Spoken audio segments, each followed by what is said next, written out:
Now that's a sound we haven't heard in a long, long time. How many of us remember calling somebody and getting that signal? Man, how frustrating was that? You had something important to tell them, you were really excited about it, and the busy signal would hit. Yeah, I remember that too. Hi, my name is Neil Matthews. I'm here today to tell you about low-key listening. You don't ever have to worry about a busy signal ever again with low-key listening. Real human beings, 24 hours a day, 7 days a week. All you have to do right now is go to your phone's app store, whether it be Google Play or Apple App Store, and you can download it and set up a free account. Once you're inside the app, you're going to see some folks that are available. And by the way, there's always someone available 24 hours a day, 7 days a week. Talk, be heard, feel better. Low-key listening, available now at your phone's app store today.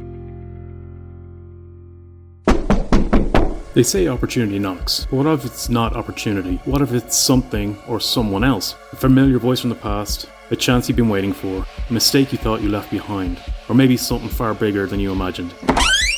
Some doors were open without hesitation, others will cautiously peek through, and some we wish had never answered. This season on Other People's Shoes, host Neil Matthews is asking one question. Who's there? Will you answer? Will you hesitate? Step inside season 22 of Other People's Shoes, where every knock holds a story, and every door leads to a choice. Now here's your host, Neil Matthews. Yes, welcome in, one and all. Come on in. There's room for all, I promise. Welcome in. I tell you what, music still gets me. I don't know who picked that, but every time I get a little scared because I think to myself, who or what or why is someone at our front door today? Let me tell you, I didn't know this at the start. It's why we almost missed our flight over here. I love traveling. Absolutely love traveling across the pond. The pond being, of course, the big, gigantic Atlantic Ocean. And it's a big ocean. It's always fun when we meet somebody from the other side of the world. Our perspective has to shift. Our world has to change. It's always nice to see what it's like on the other side. I think with great fanfare, I know the Queen's not around anymore, but we got the King still in power. Maybe he could tell us what that's like, because we don't have a king over here, although some people think we have a king, but we don't. He's still a president, I promise. Help me welcome in my new friend, Byron. Byron, how are you? I'm Diamond, thanks. How are you? I know you said that the first time we met, and you said it now, and I still even love it the second time. Diamond, I really do. I say that sincerely. I just think it's a cool way to start. So, Byron, Thanks. welcome all the way from London. Maybe I shouldn't say London. How far are you from London? Yeah, London. Well, it's kind of grey area because I'm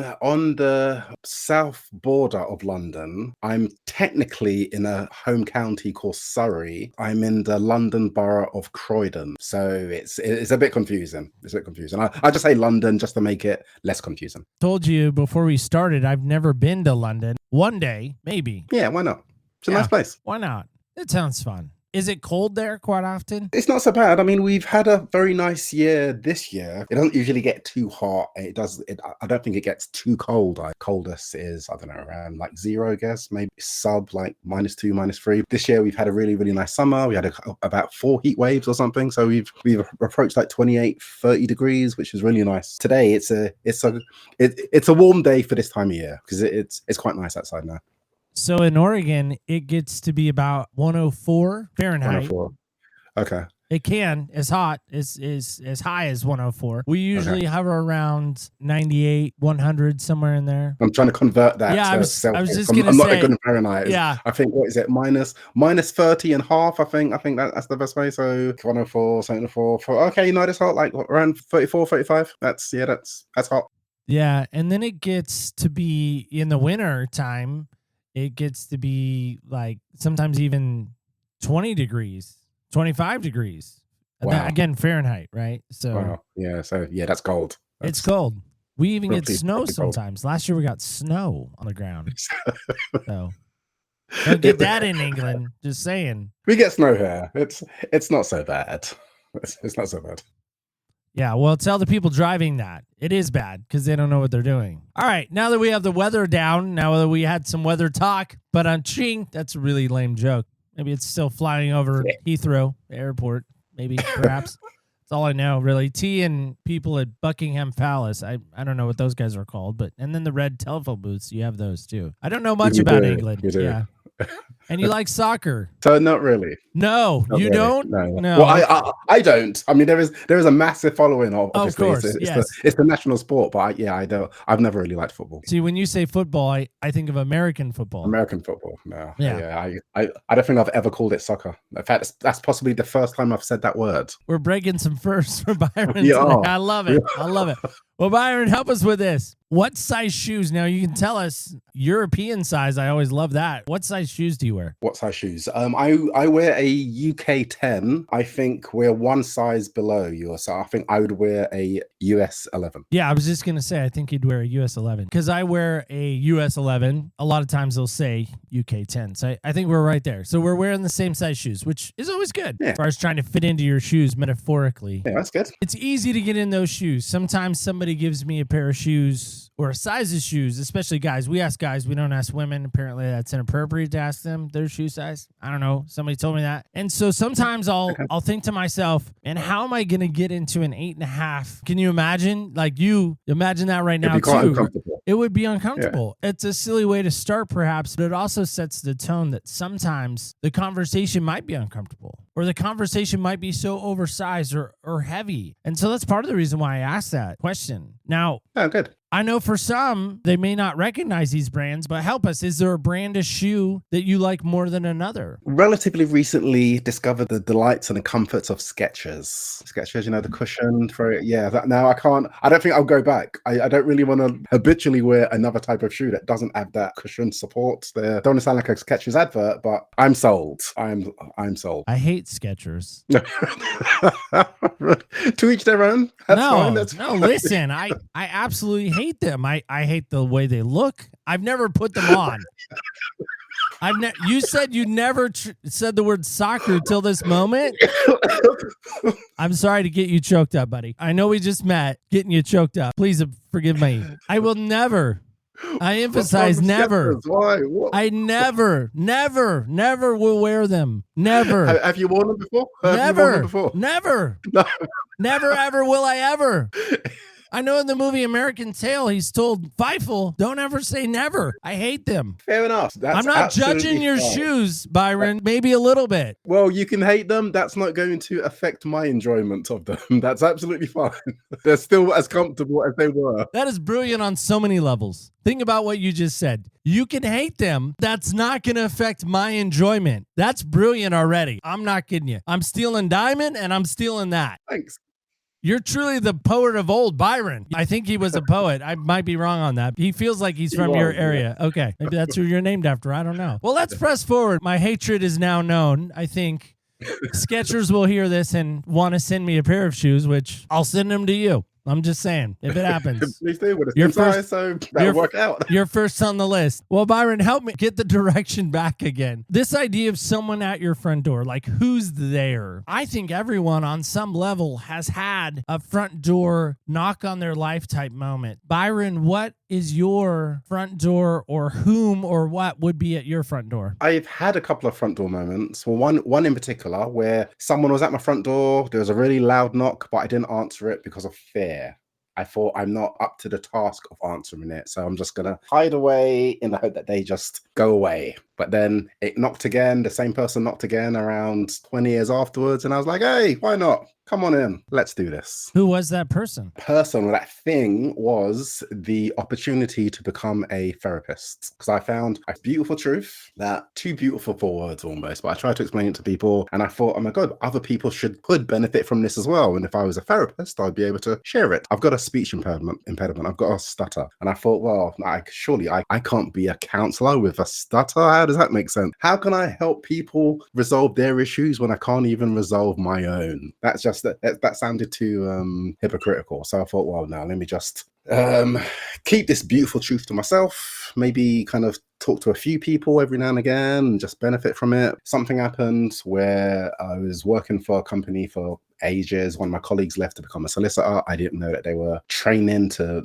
do anything else. I suppose we weren't really that close. A couple of months prior to that, I had developed a growth mindset. I was there thinking, I can do anything, I can be anything. But then when that person left, I realized that I generally had a growth mindset, but I still had a fixed fixed mindset about my career and my speech. That's when I thought, well, actually, I can become a counselor. God damn it. So then I started to look for courses and I qualified, and here I am. So the knock was becoming something you thought you couldn't do. Definitely. Take me back to like 10-year-old Byron. Would he have ever imagined the future Byron being a therapist? God, no. 10? My God, no. I developed my stutter when I was 8. So from ages 8 to 24, 25, maybe even later than that, like even possibly mid-30s, I was very entrenched in a very rigid, stuttery way of mind where I would just not want to talk to people. I didn't want to talk to people. I've heard some stutterers where I'm envious sometimes because they're stuttering, but at least they're talking. Whereas I try to be sly. I try to hide my stutter by not talking. I was very insular. I kept to myself where possible. So the idea of doing a job where communication is a very important part of the job, the idea of doing that, I wouldn't believe that. No way. I just imagine Back to the Future, the movie with the DeLorean, Michael J. Fox, like you time travel back to 8 and you say, listen, you're going to be okay, little guy, little Byron, and your Skechers, you're going to be all right. Yeah, and it's odd you say that. It's odd you say that because I've got one of the things that helped me relax about my stutter was I've got a friend called Jackie, really close friend, been friends for about 25 years or so. She had themed parties. One of the themes was kind of a competition. If you win a competition, you had the opportunity to perform something, and so I won, and I performed this poetry reading kind of thing. I called it the Time Traveling Stutterer, and it was about me traveling back to that 8-year-old and reassuring them and helping them see that even though this feels really dire now, it's for the best because you become a much better person than you possibly otherwise would have become if you didn't have the stutter almost. So it's all good. Did I know that you wrote that? I don't think so, unless you knew it and you didn't tell me you knew it. No, it's on YouTube, but it's not. Yeah, I didn't know. I didn't know that at all. I just think that's fascinating that you've already had that kind of moment, if you will, whether it be in our imagination or some kind of hypnotic state. I know some people take drugs to help them go back in time. I've heard that. Sounds awful and scary to me. No, thank you. Like Skechers, not signing up for that. I just think that's something profound. I get excited when I talk. And sometimes I catch myself, especially recording each and every week, I'm hearing my voice, which rule number 1 of podcasting, you have to get over the fact you're going to hear your voice and be like, wow, I sound like that, because you have to kind of get over that. Tell young podcasters, I mean, we've been doing this now for 7 years, so I feel like we kind of have it down. I had to get over hearing my voice. I had to get over the fact that I don't sound like I think I sound. I do catch myself when I get really excited. I will stumble over my words. Somebody told me I'm an auditory processor, which means I have to hear it in order to hear how it sounds. In my head, I can't put it together like some people think about what they want to say and then they say it. I'm saying it literally in real time. As I'm hearing it, I'm like switching it and trying to stop it and catch it, which is bad. And it's really bad when you're editing because I'm like, okay. That sounds like a lot of work. It is a lot of work.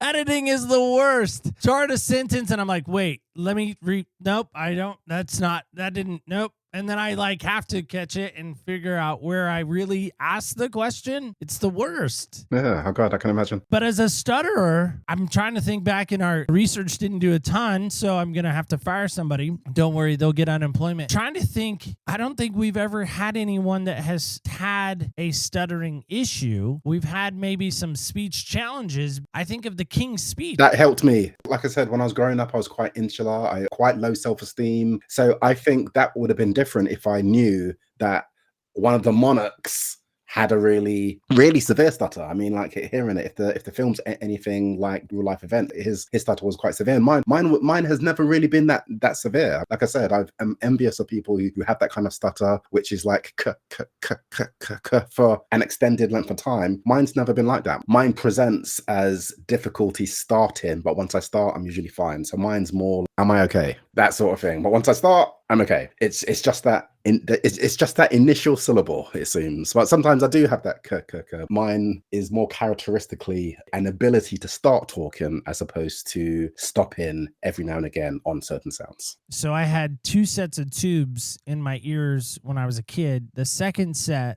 they took out, and when they took out, they actually ripped a hole in my eardrum. So it's a very Thanks. thin eardrum, to the point where my dad told me growing up, if I was ever in a really high altitude jet airplane, I mean like military style airplane, because they fly really high, that it could rupture my eardrum and then I would be deaf. I remember going to speech classes and doing a lot of hearing tests. And this always blows people away because I'm pretty verbal. Again, verbal processor. I'm okay talking. I don't get scared about talking. I usually say dumb things and people are like, did you realize you said blah, blah, blah? I'm like, no, I didn't. Because again, verbal processor. Didn't realize I said that. My mom told me I didn't talk till a long time, till almost like 2 years old. Seems really delayed. Like I have no memory of that. You remember stuttering. Mates or classmates or friends, would they make fun of you? Tell me about that. Yeah, yes and no. I mean, I would carry this thing around and I would almost predict people would make fun of it, but hardly anyone did. It was that one person who did. That's what then confirmed it. Then when that happened, I was like, oh, well, see, I am substandard. Here's the evidence. That person's laughing at me, or that person's trying to rush me or hurry me. But my friends were generally okay. I mean, people have been generally okay. And I think focusing on that would have been another thing that may have helped me sooner. Because I was in my own world. It was all bad all the time. Other people's point of view, they probably didn't give it a second thought. Because like I said, my stutter wasn't even really that bad anyways. How is that stuttering, walking through that and overcoming that helped in your practice as a therapist? How to describe this? It's just helped with self-acceptance. It's helped with appreciation. It helped with just realizing just how malleable we are, how adaptive we are, adaptable, how creative, how perfect we are most of the time. If we don't see that perfection, we're going to see imperfections, and we then blow up those imperfections to the point where it seems like there's nothing else. That's a fairly skewed view. Helped me see more objectively. What's the other thing that's helped you see more objectively? Learning certain things about life and reality, how lucky we are to exist in the first place, and how much power we have whilst we're here. Let's face it, we're both guys. Seem to be. I think there's still a stigma around guys going to therapy. Yeah, there is. It's changing. It's changing, but it's still there. It is changing, sure. Yeah, absolutely. It's a slow change. I think, again, maybe it's my perspective. I wear Jordan shoes, Michael Jordan. Hopefully you've heard of him. But he has this amazing shoe brand called Jumpman. That's what I wear most of the time, by the way. Yeah, you see him on the back counter there. I hate those shoes. Oh my God. Oh, there Seriously? it is. Oh, come on. They're not as bad as Skechers, I think. I don't know.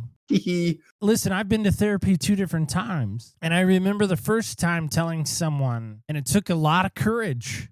It took a lot of courage for me to say, I mean, I felt like I was almost going to the Wizard of Oz, like, hey, can I get some courage? Because I need some. And I remember his look, and this is a little dramatic presentation of that. He was like, bro, you don't need therapy. You just need more Jesus. And I was like, okay. And then the second time I went, I didn't tell this friend again because I was like, I know what he's probably going to say. Exactly. I went to another friend. Maybe I need more friends, Byron. If you're interested, I can send you an application and you can be my friend. Wow, what's wrong with you? Why do you need therapy? I know you're not my therapist. Could you be for just like a few minutes? What do you think would happen if people didn't go to therapy? There's a reason you guys exist. And I saying you guys the proverbial all-encompassing therapists. I'm going to say something potentially controversial. I'm ready. Let's go. My therapist, I've been a therapist for about 5 years now, give or take 5.5 years. But I don't believe that therapy needs to exist. Therapy doesn't have to be a thing, I don't think. And here's why. That might sound weird coming from a therapist, but here we go, right? I think if we learnt really basic, fundamental things about the way the mind works, about what we are potentially, we wouldn't grow up and develop issues because we would just know how to manage our emotions better. There wouldn't be any stigma, anxiety, depression, those things just wouldn't be a thing because we would teach our children how to just manage their resources better. We don't learn these fundamental things about the way the brain works. So then we go on to develop issues. People then seek therapy to try to resolve the issues. And that's only as successful as the success, I suppose, is determined by, say, the skill of the therapist and the receptiveness of the client. My style of therapy is psychoeducation. I will just give you information. I will tell you certain things about how the brain works, certain processes. Knowledge in exploring that information will help you resolve most of the issues that would have brought you to therapy in the first place. place. That's my view. So we don't need therapy. We need therapy only because of our schooling system. If we had that education when we were really, really younger, we wouldn't need therapy. I don't think. You think that's true universally? Like it doesn't just limit to England, Europe? I think it's true Asia. universally. The brain's the brain. The brain works in the same way. It's in different environments. It's the same processes. Why do you think we fail to educate? Well, okay, that that might lead me to say something else controversial. I'm ready. I asked the question. Have you heard of an author called John Taylor Grotto? John Taylor Grotto. I might be getting the surname wrong. It's either Taylor Grotto or Grotto Taylor. He's written 2 books. The first one was called Dumbing Down. The second one was called Weapons of Mass Instruction. I've not read Dumbing Down. Get the impression that they are of the same general theme. And that theme is our schooling system, the education system, the system that we were all born in, the system that most of us went through was actually a system created by business owners to create not educated people, to create consumers by the school system. So we don't go to school to learn, we go to school to become consumers, follow people's rules, to be capitalists and to be materialists. And yeah, he's a former teacher, puts forward some very, very good points that I've kind of applauded, and a few other people have said the same thing. But school isn't there to educate, it's there to dumb us down, to ensure that we don't think critically, we don't question authority, accept our place, and we go for jobs, which means that we're earning money, we're making sure that other people make a lot more money than us. I don't know what to do with that. Wow. Feel free to explore. Feel free to explore. Weapons of Mass Instruction and Dumbing Down. I learned that belief was reality. So I when I was like 23, 24, I was like, oh my God, belief is reality. Reality is subjective. And I thought, something that important, why is that not more well known? Why is that not taught in schools? I didn't understand it. But when I read that, I'm like, oh, okay, that's why it's not taught in schools. Because school is there to create robots almost. It's not there to create philosophers. Again, maybe it's different across the pond. I'm not trying to be funny per se. Maybe it is different. I feel like in the United States especially, my daughter just graduated from high school last June. So almost a year now. She's been out of school and she signed up for college, and away she goes, hopefully in education, which would then educate her enough to have a career. You can't just believe it. You got to be trained. If you had believed at 8 that all you would ever be is this stutterer, if you had believed at 8 you could never be X, Y, and Z, if I'm hearing you correctly, it almost sounds like if you had that belief structure, you would have stayed in that belief structure and nothing would have ever derailed that train. I did have that belief structure. Then I just thought about it in a different way, and I saw kind of more information, and I realized that that was a false belief. So I did have that belief structure, but then I was able to dismantle it quite easily once I gave it some thought. I didn't dismantle it quicker. I was rigidly holding on to it.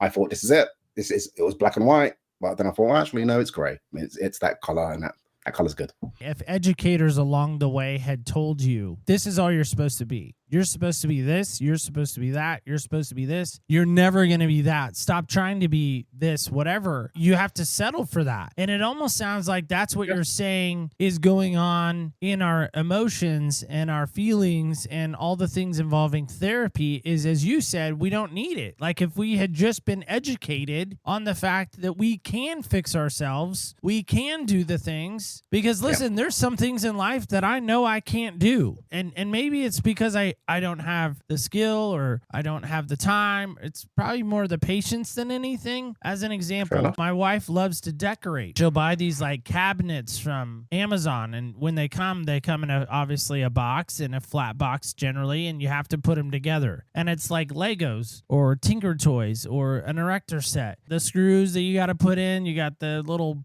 doohickey things you got to put in the cabinets and to make them, and then you got to glue them sometimes. And that's not me. She looks at it and she's like, oh, it's like a puzzle. Like I'm going to put it together. And it's so like demasculating as a dude, right? She's out there with the drill and doing stuff. And she's like, hey, can you hand me the 5/16 socket? I'm like, I don't even know if that's a thing, by the way. Some people are like, there's no 5/16 socket, you know. Hey, I wouldn't know. But my point is that that's how she's skilled. I'm a God guy. God created her that way. That's how her brain works. My brain works in a different way. Again, going back to your point, if I had been educated better, I could be those things. Something or someone came to my front door and maybe said, no, Neil, you're never going to be those things. Stop trying to be those things. You're not that. Yeah. That's what I hear you saying in that. We need better educators or someone educating us to remind us that, going back to your phrase, I'm a diamond. I'm worthy. My hoodie even says it. I'm worthy. It really Infinitely does. valuable. It really does. I see it. I can see it. Worthy. Yeah. Okay. Problem is somewhere along the way, somebody said to us, no, you're not a diamond. You're not shiny like Rihanna, right? Shiny like the diamond. You're coal. You're nothing. You're bad. Mm. We think of coal like Christmas, like you got coal because you were a bad kid. I'd much prefer diamond than coal. Why? It's more valuable. Because I can do more things with it. It looks nicer again as well. But I suppose, you know what? On one level, it's more valuable. On another, anything is as valuable as anything else. It depends what visor you're looking for. Well, and that's it. Is coal, if it's heated, can keep us warm. It has a value. Yeah, exactly. By appearance sake, it doesn't. You look at it and you're like, I don't want that on me. I don't want to touch that. But inside, it can contain elements that can heat you and keep you warm. A diamond is much prettier to look at. Let me be honest. I'd rather have a diamond on a girl's ring than a piece of coal. Hey, babe, I splurged.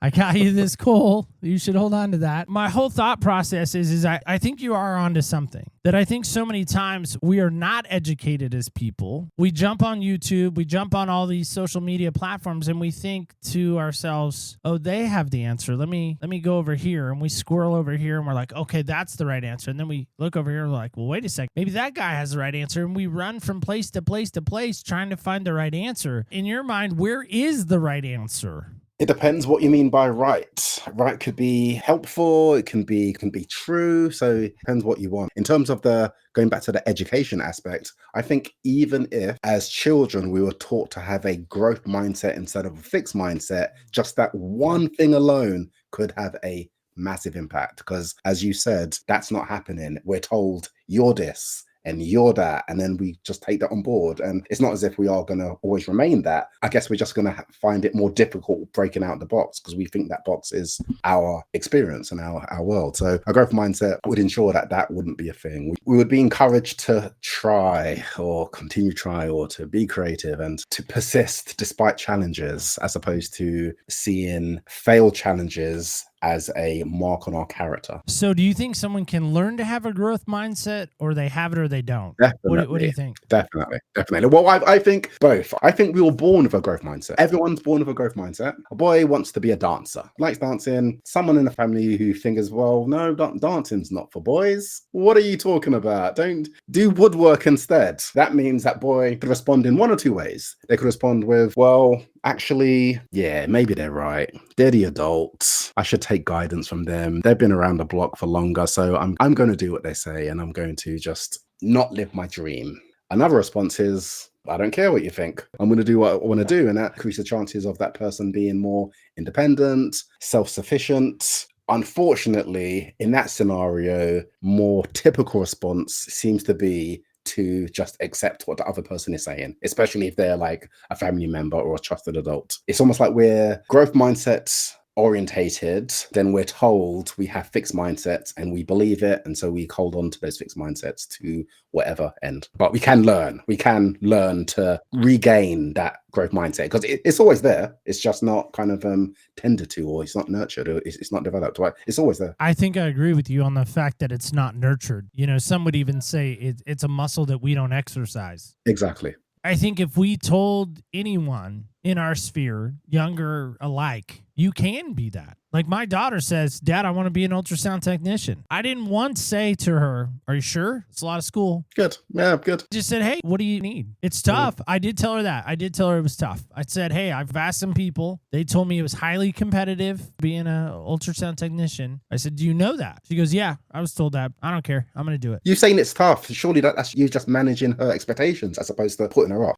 And I think that's the difference. I remember being 9 years old, telling people I love and trusted that I was going to be a first baseman for a baseball team here in the States called the San Francisco Giants. I remember them breaking down mathematically, like, okay, say you have 2,000 people. Of those 2,000 people, like 1,500 will get this far, 1,000, so on, so on, so on. And it whittled down to 5 people maybe make it from the 2,000. Yeah. You think you're really going to be one of the 5? And I was like, yeah. And they're like, no.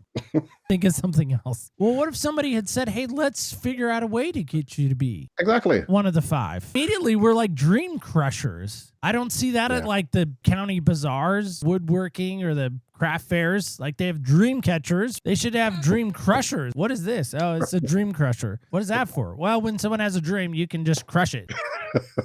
You don't have to sell that. We're doing that already. It's interesting that this dream crushing is so common. It's so commonplace, and I think that might be due to people projecting sense onto other people. My dream was crushed, so you know what, it's now your turn. That might be it. That's where I'm coming from, is like, why do we have to be dream crushers? We don't. We could be dream developers, dream promoters, dream enablers. That's what we could be. That's what we could be. Imagine if you had allowed, again, your stutter and maybe even other issues that people try to put upon you. What would life have looked like for Byron now, do you think? My view is whatever happened back there, even though back then I thought it wasn't ideal, that was the best thing to have ever happened, because all those past experiences led to this moment. And this moment is much more valuable than any other hypothetical moment that would have happened if my life took a different path, almost. Yeah, again, if we change one thing, it could change the present reality. I think that's like the butterfly effect or something like that. Yeah. The idea, if you had stayed stuck there, I wonder if you would be as effective as you are. I don't know if you would. That's the part I don't get. You don't have that level of empathy. You don't have that level of overcoming. I mean, maybe I'm projecting. Yeah, I don't know. I guess, like I said, it's a really difficult question to answer. Who knows? Because we are talking about something hypothetical, theoretical. So for sure, yeah, that's. Well, Byron, how can folks get connected with you? Do you do remote Zooming? Is that a thing you do, or is it just strictly to the UK? Yeah. Okay. Well, how can people learn more about you and all things Byron, as I call it now, the Byron ecosystem? Go to my website, which is just my name.com, Byron Athene. I'm writing a book, or I've just finished writing a book. It's going to be released in December, so hopefully my name's going to be out there more kind of public way anyway. I do appear on quite a few different podcasts, so potentially fairly accessible. Individually, my website. Awesome. We'll put that in our show notes. All right. Well, Byron, I know you've been on a number of shows, as you already just said, but you were on Podmatch. That's where we got to meet, which I love Podmatch. Yes. They do amazing things over there. I've met so many great people from Podmatch. I'm a big fan of theirs, and no, they're not sponsoring the show. I wish they would. Podmatch. Come on now, Podmatch. Maybe one day. Maybe one day. Maybe one day. I'm going to send this to Alex and tell him, like, I mention you all the time when I do Podmatch interviews. See what he does with that. Byron, hopefully we've earned some stars today. Maybe we haven't. Maybe we only got 1 star. I don't know. Let's do something that most people probably don't do on their show. Let's play a game together. Zach is going to tell us about that. Zach, take it away. It's now that time in the show to play the fastest growing game in the podcast world. We call it Heel Hustle. Today, our guest will try to answer all 6 of these questions in 60 seconds or less to win a prize from our prize closet. Audience, feel free to play at home. Let's put 60 seconds on the clock. Ready, set, hustle! The game begins in 3, 2, 1. One person you would trade places with for a week. One person I would trade places with for a week. My wife. All right. That sounds fun. Guilty pleasure in life. Oh, like I said, whiskey. Bourbon. You're sticking with it. All right. Bourbon it is. All right. Best compliment you've ever received. Oh, well, quite recently, actually. So I've done a dissertation where I'm trying to prove a theory of emotion. And the feedback I got was just glowing. It was just you have to publish this. You have to share this with the world. It's very thought-provoking. It's like life-changing, world-changing. So that was really nice. All right. Weirdest job you've ever had? Weirdest job I've ever had. I've not had too many jobs, so weirdest job. Oh, I don't know. Nothing really comes to mind. I've had mainly office jobs, so I've not had any weird jobs for any of them to be the weirdest. Okay, fair enough. All right. Biggest risk you've ever taken, and don't say coming on this podcast. That's not the correct answer. It's probably about the third or second biggest risk, but the biggest risk, yeah, I think maybe biggest risk I've taken was when I was 18 or 19. I planned to move to America full time, not knowing what I was doing, not knowing about the whole green card thing, but I trusted a friend and he said it was okay. So I just followed him and I thought, to hell with it, let's see what happens. So I lasted 2 weeks. came back. So where were you at? West Virginia and New Jersey. Nobody wants to go to West Virginia. No, it was a nice place. It was a nice place, but it wasn't very well thought out. So I've heard. Yeah. This is always a fun one. Who needs a hug from you today and why? Who needs a hug from me today and why? Oh, I don't know. Maybe I'm actually a friend that I'm going to see. Like I've not seen her for like 9 years, and she's going for a really tough time. So it'll be nice meeting up with her in a way, and it'll be nice hugging her. But yeah, she's going through a divorce and stuff, and she's not having a fun time. So yeah, my friend Siobhan. That's awesome. Well, great for Siobhan. Well, Byron, thanks so much for coming on today. I really appreciate all that you shared. I love that you challenged some thoughts that I've always had. I really do like it when that happens, believe it or not. Thank you. Just want to say thank you for that, and I really appreciate you. You're welcome.